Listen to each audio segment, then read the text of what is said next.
So अब हामी 7 नम्बरको स्टेपमा जाम साथीहरु। अब 7 नम्बरको स्टेपमा तपाईले के गर्नु पर्यो भन्दाखेरि पहिला सुरुमा खुट्टा तपाईले यसरी फटाउनु होला है। तपाईको खुट्टा चाहिँ एकदम तपाईले मजाले फटाउनुस्। जहाँसम्म तपाईलाई सजिलो हुन्छ खुट्टा फटाउनुमा त्यहाँसम्म यसरी फटाउनु होला।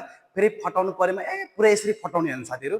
ठिक्क लेभलमा फटाउनु साथीहरु। र तपाईले के गर्नु पर्यो कम्मरमा यसरी हात दुईटा हातले यसरी राख्नु पर्यो साथीहरु है।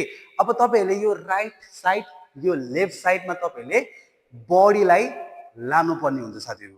लाइक दिस यसरी लानु पर्ने हुन्छ, यसरी लानु पर्ने हुन्छ।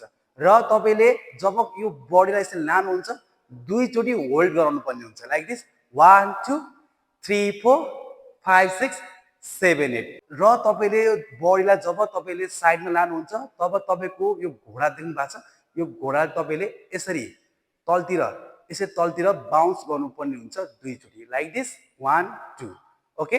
अनि तपाईको यो बडी पनि हल्का दुई चोटी बाउन्स हुनुपर्ने हुन्छ। Like this bounce okay. अनि यो साइडमा लानुस् बाउन्स। अब यसलाई हामी एकदम काउन्टिङमा स्लोमा गरौँ 1 2 3 4 5 6 and 7 8 यसरी तपाईले गर्न सक्नुहुन्छ। र जब तपाईको साइडमा जान्छ तब तपाईको खुट्टा यो छ नि हेर्नुस् त तपाईको यो अगाडि खुट्टा चाहिँ टोमा टेकिरहेको हुन्छ साथीहरु है। टोमा टेकिरहेको हुन्छ। यसलाई चाहिँ तपाईले याद गर्नु होला यसरी नगर्नु होला टोमा टेक्नु पर्ने हुन्छ साथीहरु। फेरि एकचोटि राम्रोसँग हेर्नुस् 1 2 3 4 5 6 and 7 8 यसरी तपाईले यो 7 नम्बरको स्टेपलाई यसरी तपाईले गर्न सक्नुहुन्छ साथीहरु।